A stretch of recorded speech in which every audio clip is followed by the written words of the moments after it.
Hi Year 10, it's Mr. Azzopardi with a Buddhism video.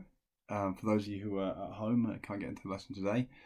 For this video, you'll need this video to watch the video, and also there's a worksheet which I'll send to you on Teams. And most of the lesson is filling in the worksheet. There are some bits where you'll need to make some notes on paper. So this is your title: How and Why Do Buddhists Worship the Buddha? This is actually the first lesson in the second part, really, of the Buddhism unit. Buddhism is divided into two sections. One is beliefs, what Buddhists believe, and then one is practices, things Buddhists do. The practices section is much shorter than the beliefs, and this is the first part of it. So we're looking at how Buddhists worship the Buddha and why they do it. We've already seen some things about worshipping the Buddha. So, for example, Pure Land Buddhists, their main thing is to worship the Buddha because they praise the Buddha saying Namo Amida Butsu. Obviously, they're worshipping the Buddha they follow, Amida or Amitabha Buddha, and they worship him in order to get reborn in the Pure Land. So that's one kind of worship. But we haven't really looked at that much about worshipping Buddhism so far. When we've looked at the Buddha's teachings, we focused on kind of path to nirvana, not on worshipping the Buddha or praying to the Buddha. So first thing we're going to do is look at a definition of what worship means.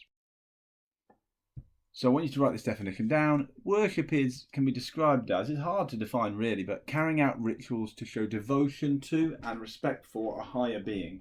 In most religions that would be God, but Buddhism doesn't really have a concept of a God. So we're really talking about the Buddha or a Buddha. There are also other beings that Buddhists can worship. So sometimes Buddhists will worship what are called advanced bodhisattvas. There are some, in Mahayana Buddhism, there are some beings who are recognized as really important beings, but they're not Buddhas yet. They're called bodhisattvas. That means they're on the way to becoming Buddhas, but they're not quite there yet. But that's not that important now. For now, we'll just think about worshipping the Buddha. So worship is, doing some ritual to show devotion, to show that you hold that person, that being in high esteem, or you respect them, or showing love towards them, that kind of thing. Sometimes worship is very similar to prayer, and sometimes worship involves prayer. Sometimes we use the word prayer for asking for help, and worship more just kind of like to show appreciation. But the two are very closely linked in many religions. We'll look at why Buddhists worship the Buddha. But before that, we're going to look at how. Okay, so make sure you got that definition written down. I said we were going to look at how first, but actually we're going to look at a little bit at why. I want you to watch this video. I'll put the link underneath in the detail, the description of the video. This is just some people talking about why they worship the Buddha. So just watch this video and then pause this video, watch the clip, and then come back to this video. So you've seen someone there talk about why they worship the Buddha and what worshipping the Buddha is all about. And it was raised in there, this idea that for some people it seems strange worshipping the Buddha because the Buddha's not a god. And that is true. That from outside it does seem odd that Buddhists worship the Buddha to some people. And even to some Buddhists, there are some Buddhists who don't think worshipping the Buddha is a good thing. They don't think that's a great thing to do. They think you should spend more time following his teachings. And you can probably imagine the quote they would follow: "He who sees Dharma sees me." The Buddha actually told people not to focus on him and praising him, but on his teachings. So there is some reason why some people would be against it. But still, most Buddhists do some kind of worship as part of their religious practice. The most common way to worship the Buddha is through something called puja, P-U-J-A, and we're going to turn to our worksheet to have a look at this. So if you have a look at the worksheet, puja is the normal, the kind of basic ritual that people use to worship the Buddha. And what you do basically is you make offerings to a statue of the Buddha. So a statue of the Buddha will be there. You can see a picture of one on your board. It can be a little one on a table on a shrine in your house, or it can be a massive statue, bigger than a human being, in a temple. But the way, and it doesn't, no matter where it is, the way in which you do puja is similar. They make offerings of things to the Buddha. So you put various items in front of the Buddha. We're going to talk about those in a bit. So they're things like candles or other lights, lamps, food, flowers, Incense. Incense is like things that give off a pleasant smell. So usually it's sticks that are burnt, incense sticks. Liquids like water or maybe other drinks might be offered to the Buddha. Anything else that offered? Flowers, I said. Yeah, that's about it. Now, obviously, the Buddha statue can't like eat the things that you offer, or drink the drink, or see the lights, or smell the flowers and the incense and stuff like that. So the purpose isn't the same as if you were to offer things to a person who's really there. The statue is not a person. The idea, I suppose, is the intention behind it. Is the idea is that you are showing devotion and respect and gratitude towards the Buddha in doing those things. But we'll explore that a little bit more later in the lesson. This is what I want you to do on your worksheet. I've got 6 key terms: chanting, puja, mantras, malas, offerings, and altar. They are all linked to Buddhist worship. In fact, they could all take place as part of a puja. And I just want you to see, from what you know before, previous knowledge, what I've just said, can you link those with the definitions I've given you in your worksheet? So you just draw a line in between, which definition matches with which key term. They are in the wrong order at the moment, so it's they're not in the right order. Your task is to link them to the right order. Then I've got, just to link it to the pictures there, I've got space in the on the left hand side. All you need to do there is just see if you can link it up to A, B, C, D, E, F, the pictures on the board. So which is linked to which one. So what I want you to do is pause the video, try and do the task, and then if you unpause, and I'll just go through the answers. Okay, you should know how to go at that task now. Let's just see if we can link them up. Let's start with chanting. Now, chanting should have been linked to reciting a passage from a Buddhist holy book. It's difficult because chanting and mantras are quite similar, but we'll go into that in a bit more detail. But basically, chanting is where they just read out a bit of a Buddhist holy book. That links to picture D on the video there. That is a section of the Karaniya Sutta, which is part of the Pali Canon, which is chanted very, very often during Buddhist worship. Karaniya Sutta is a talk which the Buddha gave, which is all about loving kindness, being kindness to others, which is called metta. So they would chant all this stuff. It's just in Pali language. Karaniya Mata Kusalena Yantang Santang Padang Abesmecha Sukuchucha Cha Suhujucha Suvacho Chasa Mudu Anatimani. So that is I used to know what that meant, but I can't remember now. Karaniya Metta Sutta. I can't remember. It's all about like spreading loving kindness to all beings, no matter who they are, everybody in the world. So that's one thing. Chanting. Chanting is it's quite an important part of puja. Okay, puja itself. So puja, it should be linked to the way in which Buddhists show respect to images of the Buddha. These devotional acts can be performed at home or at a small altar or at a large temple altar. The act involves making offerings to the altar and chanting or reciting mantras. That should be linked to F. You can see a picture of a Buddhist monk or maybe nun making offerings of a puja.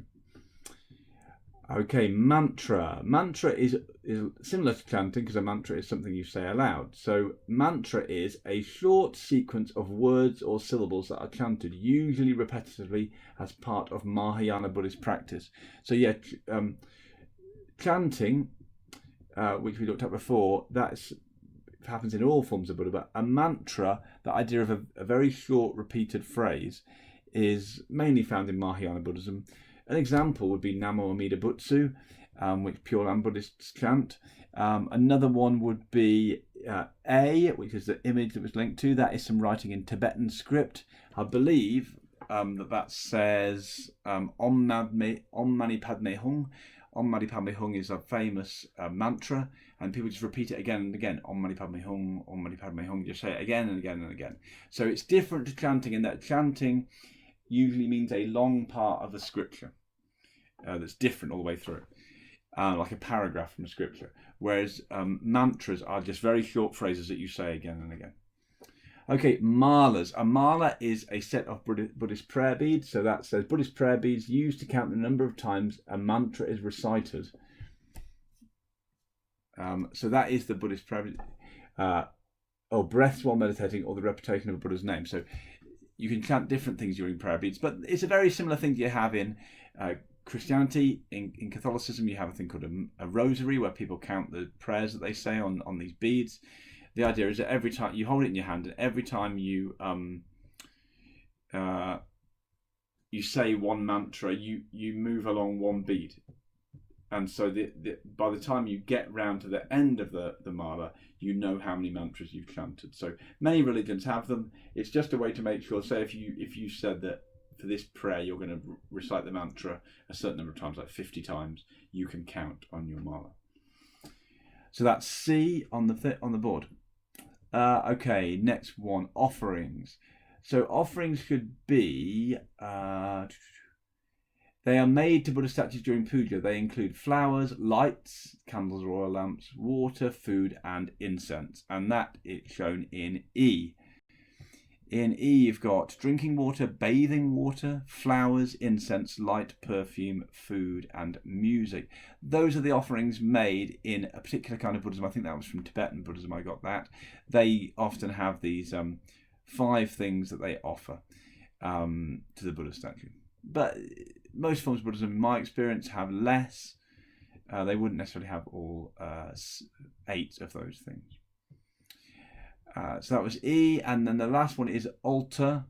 This could be linked up with B, and it would be found in homes and temples. They usually feature a statue or a symbol of the Buddha and represent a focal point for worship for Buddhism. So you can see how all these things are linked together. You can see at the altar, which is B, you offer things, and that's the puja, F, and the things you offer are E. As doing that, you might do some chanting, which is D, or you might recite a mantra, which is A, and if you recite a mantra, you might use the mala, which is C, in order to count off the number of times you've chanted. So that is how Buddhists worship the Buddha. What we're going to do is we're going to look a little bit more at mantras and chanting in the next part of the worksheet, and then we're going to look at the bigger question, the debate question, I suppose, of is it important to worship the Buddha? Should Buddhists be worshipping the Buddha? Is this something it's important for them to do? Why do they do it? Why do some people say they shouldn't do it? Okay. So you can see on your worksheet for mantras and chanting, there are these questions to ask. What is it? Mantras. Which kind of Buddhists practice it? What are the spiritual benefits of it? What are the material benefits? Now, a couple of things to say here. One is, under what is it, I want a description of what mantras are and chanting are, but I also want an example of that kind of thing. Which Buddhists practice it, I mean, which kind of, is it Mahayana, Theravada, is it both?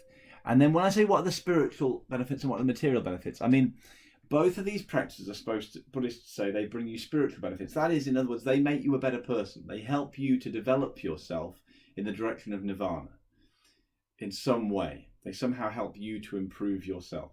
So that's the spiritual benefits. The material benefits, they're also supposed to be able to get you things that you want. If you do this practice, you can get things that you want. Now, all of this is, you find this in all religions. They have this kind of what you'd call more spiritual dimension and more material dimension. So in Christianity, for example, people might pray for things. They might want something in their life, so they pray. But they also might just pray to help themselves feel closer to God, or maybe make themselves remind themselves of how important it is to worship God. Okay, so let's go through this information here. So mantras are, we've already had the definition of what mantras are, so you can just use the definition from the top, which is mantras are this short series of syllables or sounds that are recited again and again, and they're mainly used in Mahayana Buddhism. The example I want you to give here is the one I talked about before, Om Mani Padme Hum. You can see it on the top right of your slide. Now that is the most popular mantra in Tibetan Buddhism, which is all Buddhism in Tibet is Mahayana. So you might say, which kind of Buddhist practices? You might say Mahayana, particularly in Tibet. And yeah, in what is it? Explain what mantras are, but also write down the mantra Om Mani Padme Hum. You might want to say something about it. The mantra doesn't have a direct translation. We can't say what it means literally, But what it is it's supposed to represent the sound of compassion. So it's all about kindness and caring for others, which is one of the central focuses of Mahayana Buddhism. You know, we've seen before that Mahayana Buddhism is different from Theravada because Mahayana Buddhists think that you should, when people should become Buddhas, so that when they die, if they get enlightened, they can stay within samsara and help other people. So that is, so that this is all about compassion. So we have so far, what is it? Mantras are this short sentence or series of syllables that you recite. In this case, Om Mani Padme Hum is the sound of compassion. Which kind of Buddhists practice it? Mainly Mahayana Buddhists, in this case Tibetan Buddhists. What are the spiritual benefits? Well, it says, chanting the mantra helps people focus their mind on compassion and makes it easier for them to be compassionate in their lives. So that's the spiritual benefit. You become a more compassionate and caring person for others through reciting this mantra. However, what are the material benefits? I should say when I mention material, people often think money, but what I mean by material is how does it help you in a kind of more practical way? Maybe I should have said practical benefits. So how does it help you in a practical way in this life? Not by making you a better person, but by getting you an easier life. And here it says, it's said that by repeating the mantra, you will guarantee that you and your friends and family will not have a bad rebirth and that gods will protect you. So it helps you get a good rebirth, and it means you get protected by the gods. There's the gods in the god realm, and apparently they can help people. So there we go. It's good for you. It makes you a better person because you become more compassionate. It also helps you in a more practical way because you get a better rebirth and the gods will protect you. Okay, chanting. So we said before, chanting is reciting, reading aloud parts of the Buddhist scriptures. Here we're going to look at the Karaniya Metta Sutta, the one that was on your picture. So the Karaniya Metta Sutta is part of the Pali Canon. Chanting is important for all forms of Buddhism, but this, the Metta Sutta, is only really used amongst Theravada Buddhists.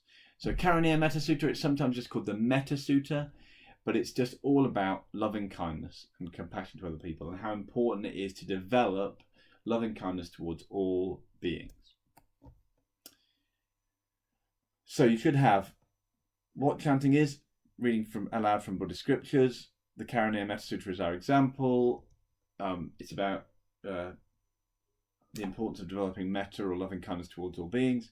What kind of Buddhists practice it? All Buddhists practice chanting, but the Metta Sutta is important for Theravada Buddhists. What are the spiritual benefits? Well, it's done to focus the mind on metta and loving kindness. So the idea is that by chanting it, you're supposed to be thinking about and helping yourself to develop loving kindness towards all beings. However, it also has some material benefits. So it says reciting this part of the Pali Canon is also thought to bring good luck and protection from evil spiritual beings. Sometimes that means pretas or hungry ghosts. So in other words, it brings you luck. You have more fortune in your life if you recite it. But also, if there are evil spiritual beings out there, maybe hungry ghosts who are attacking you or hostile towards you, then this chanting is supposed to help to protect you from that. So there you go. You can see that these chanting and mantras have these two aspects to them, right? In one sense, they're to help you become a better person, develop your personality, develop yourself in the direction of nirvana, so you become a more perfect human being. But on the other hand, they're also supposed to have more practical material benefits. They actually help you have an easier life in this life. Okay, next thing we're going to look at. Should Buddhists be worshipping the Buddha at all? Or why do they worship the Buddha if they do? Or is it important? Before we look at the arguments, I just want to look at this quote. We should remember this very well. The Buddha interacts with a monk called Vakali. Vakali has been ill and is really unhappy about the fact that he never got to see the Buddha for a long time. Because he lived a long way from the Buddha, when the Buddha visits that place and visits Vakali, Vakali expresses a lot of remorse and sadness. He feels really bad about the fact that he never was able to make a visit to the Buddha, to see the Buddha. And the Buddha says, don't worry about it, it's not important. And this is what he says, what is there to see in this vile body? Vile means like disgusting. He who sees Dharma sees me. He who sees me sees Dharma. Now, it might seem weird that he's going on about his body being vile, but I think what he probably means is the Buddha was very old at this time. So he's probably saying, look at me, I'm just a decrepit old man. Why would you want to come a long way just to see an old man? The point, says Buddha, is not me or focusing on the Buddha, but focusing on the teachings, on Dharma. Now, for some Buddhists, this doesn't talk directly about worshipping the Buddha, about statues and stuff, but for some Buddhists, it makes them think. Surely, if you're going to spend your time doing something religious, then the best thing to do would be to study the Dharma or to put it into practice. Either read a Buddhist book or maybe do something that's following the Eightfold Path. That's meditation or good actions or whatever it is. Now that worshipping the Buddha is nowhere on the Eightfold Path. It never says that it's a great thing to do, to worship the Buddha on the Eightfold Path. It's just nothing to do with it. So they think, well, if the Buddha said the Dharma is more important than he was, then probably instead of worshipping him, we should follow the Dharma. And that's going to become an important part.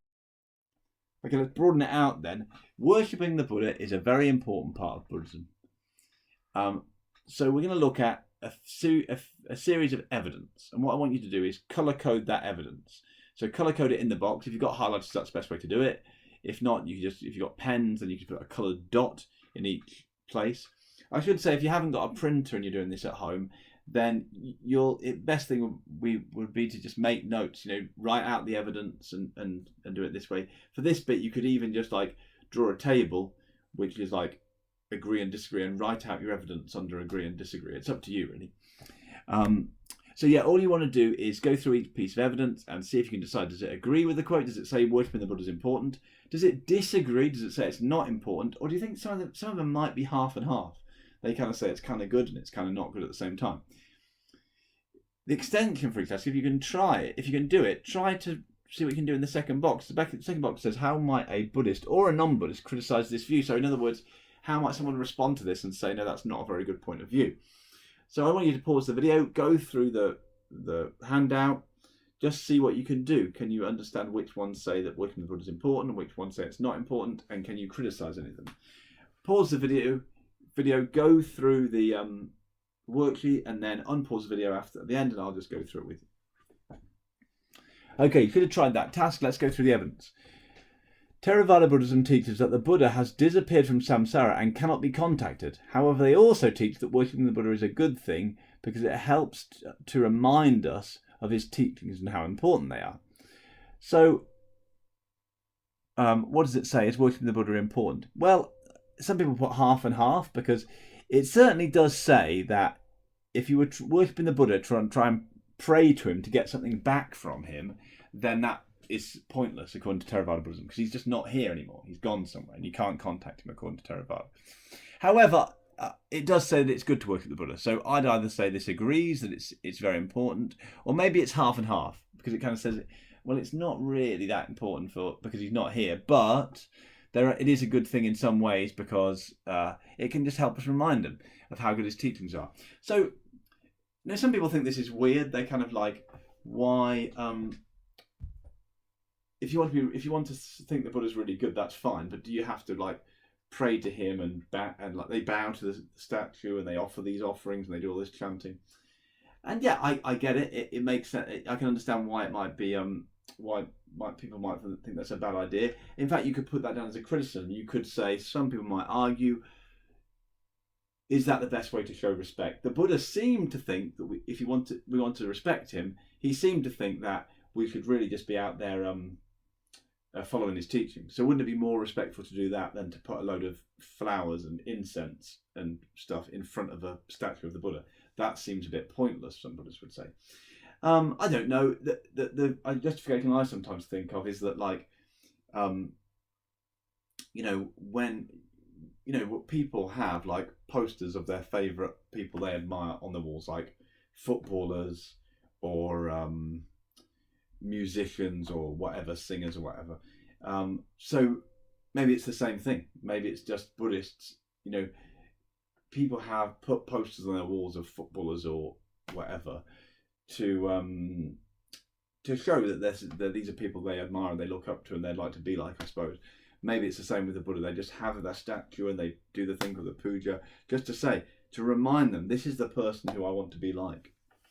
And this is the person whose teachings I follow. Okay, next one. In the Pali Canon, the Buddha says, what is there to see in this vile body? He who sees Dharma sees me. Who sees me sees Dharma. This would be to suggest that it's not very important, right? Because here it suggests that following the Dharma is far more important than anything to do with worshipping the Buddha or seeing the Buddha or looking at the Buddha or whatever. How might you criticize it? Well, I think when we go to, you could probably criticize this using some of the Mahayana views that you see later on, because Mahayana Buddhists basically say that what's the word? Mahayana Buddhists say that the Buddha actually is in the Pure Land right now, but they think that Buddhists don't disappear when they die and they're in the Pure Land. So they would probably say, yeah, it's true we could focus on the teachings more than on the Buddha, but that doesn't mean that it's wrong to worship the Buddha, because he can help us. He can actually answer our prayers from the Pure Land. So that might be the criticism. Okay, Mahayana Buddhists believe that Buddhas do not disappear from samsara when they die. Instead, they live in their Pure Lands. This means we can pray to the Buddha and Bodhisattvas, beings on their way to becoming Buddhas, and that they sometimes respond to our prayers. So nice and simple, this agrees worship is a good thing. It's important because, yes, they believe that Buddhas and Bodhisattvas are still here in the universe today. And once you become a Buddha or a Bodhisattva, you've got, unlimited powers, really. You've got magical powers. And so therefore, you can answer prayers. And Mahayana Buddhists think that, yes, they can pray to the Buddha and sometimes their prayers will be answered. How can it be criticized? Well, from a Mahayana point of view, it's easy to criticize because this is not in the... what's the word? It's not in the Pali Canon, the idea of Pure Lands. It's just not there. And so they would just say, you shouldn't, it's just not real. They would say all this stuff in the Pure Lands comes from Mahayana scriptures and it's not the real teaching to the Buddha, so it's just nonsense, the idea that the Buddha lives in the Pure Land. Okay, next one. All Buddhists believe that doing actions with pure intention brings karmic merit, therefore making offerings to the Buddha with a pure heart may help us in our next life. So that would agree and say, look, this is a nice idea, when you make an offering to the Buddha, it's a good thing, because, say you put some flowers or some incense or a candle in front of the Buddha and you kind of offer it to the Buddha and say, Buddha, accept this offering. What you're doing is you're doing a generous act, and generosity is a good thing and it helps to generate good karmic merit, and therefore you'll get a good rebirth. So that would say worship is important. How could it be criticized? Well, you could criticize the idea that, well, if it's all about intentions karma, why then... surely it's bad to worship the Buddha in order to get good karma, because you're just being selfish. So some people might say it just kind of goes against the Buddha's ideas, because the Buddha was really about you should just do things with a pure heart, not start thinking, well, what can I do to get good merit? Okay, next one. The anthropologist Richard Gombrich studied Theravada Buddhism in Sri Lanka. He found that even though it went against their teachings, some Buddhists believed that when they worshipped the statue of the Buddha, he would forgive their sins. This is an interesting one. Because, this is, according to Theravada Buddhism, this is not what Buddhists are supposed to believe. But Richard Gombrich was an anthropologist. Anthropologists are people who study society and see what people are actually doing. So he wasn't someone who went around reading religious holy books or talking to the top monks or anything like that, the most educated Buddhists. He was talking to normal people. And he said that when he talked to them, they said that if you pray to him, he can forgive their sins. So what he means by that is that if you've done bad things, but then you pray to the Buddha, he can take away the bad karma and you won't get a bad rebirth afterwards. So if that's true, then that would make worshiping the Buddha very important, because it can help you, stop you getting a bad rebirth. What's the criticism? Well, the problem here is that actually goes against the official Theravada teachings. Theravada Buddhists in Sri Lanka that Richard Gombrich talked to seem to be going against the teachings of their own religion. Their religion says you can't get the Buddha can't help you. He's not a god. He can't come and forgive your sins. So even though some Buddhists might believe that, that's not the official teachings of the religion. It's not what, according to Buddhism, they're supposed to believe. Okay, next one. Secular Buddhists usually do not spend time worshipping the Buddha. They do not believe in karma or that the Buddha can answer their prayers. They may, however, have a statue of the Buddha somewhere in their house to remind them where their religion came from. So yeah, they would disagree. They would say it's not an important part of Buddhism. They might have a statue just for decoration or just because to remind them of the Buddha. But they don't think it's important. One of the key things for them is that he can't answer their prayers, but also they don't believe in karma. So the whole idea that, if you give with a pure heart, it will help you in the next life, for them is not true. And so for them, worshiping the Buddha is not important. How could you criticize it? Well, you might just say, go back up to the top one. Some Theravada Buddhists would say that actually they don't worship the Buddha for those reasons. They worship the Buddha just to show respect and gratitude and to remind us of how important his teachings are. And therefore, those Theravada Buddhists might say, well, secular Buddhists should do a puja for that reason.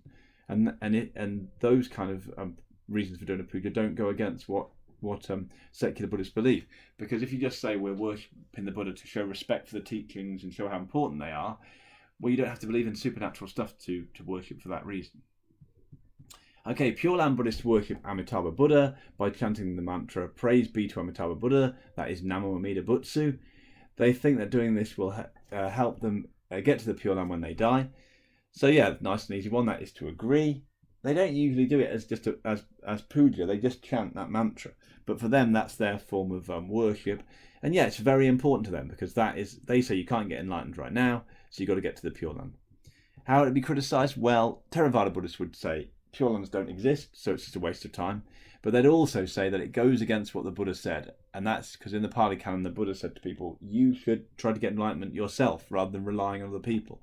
So Buddhism, the Buddha was all about like you follow the Dharma, you get to enlightenment, not you pray to someone else to get you there. So Theravada Buddhists would say that's completely against it. Last one, Soka Gakkai International is a Japanese form of Buddhism. They do not worship statues of the Buddha. Instead, they direct their worship at a scroll on which is written the name of the Lotus Sutra. This symbolises the idea that we could find enlightenment by following the teachings of the Buddha, not by following the Buddha as a person. Now, I'd say this is half and half, right? Because they do chant, which looks like a bit like worship. They chant this thing, Nam Myoho Renge Kyo, but they don't have puja towards a statue. And the reason they don't is because they think that becoming enlightened is down to you, not down to the Buddha. They don't want you to have a statue of the Buddha there to kind of say, oh, please, you do everything for me. So half and half, I'd say, because I think they perhaps would say they do this chanting, but they don't really think of it as a worshipping. They don't really think of it as in like putting your like devotion to the Buddha or praising the Buddha or asking the Buddha for things. They might see their chanting as something completely different, something that just you do through your own effort. How can it be criticised? Well, all the stuff that Soka Gakkai Buddhists believe in is from Mahayana Sutras, so Theravada Buddhists might just say none of this stuff is real Buddhism from their point of view because they don't think the Mahayana Sutras are real Buddhism because they don't go back to the historical Buddha. Okay, so that is your reasons for and against worshipping the Buddha. We're on the last part of the lesson now.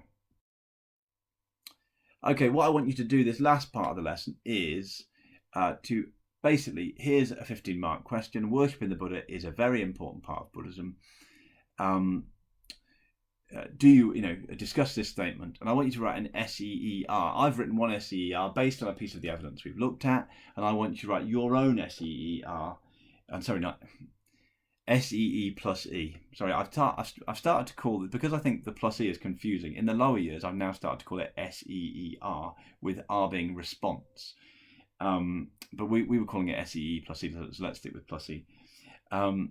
So go back to it. I've written one out here. I'll just go through it, and I want you to pick another piece of evidence and see if you can write a similar paragraph. So it says, mine says, some Theravada Buddhists might agree that worshipping the Buddha is a very important part of Buddhism because they think that if you worship the Buddha, he can help you to have a better rebirth.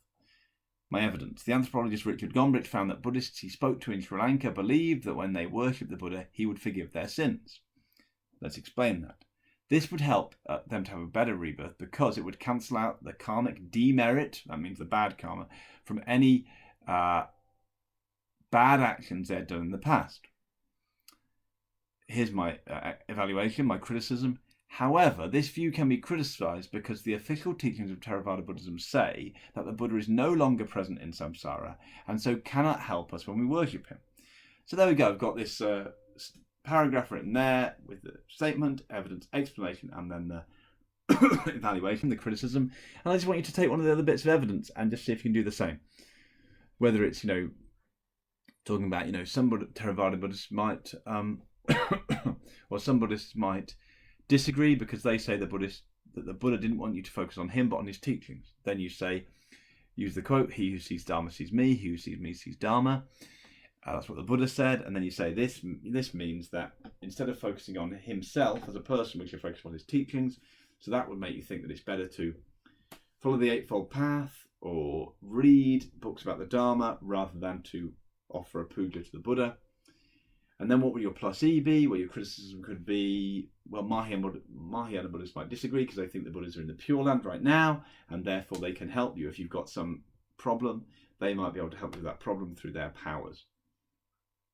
That's one paragraph. You could use that one, or you can just pick another one.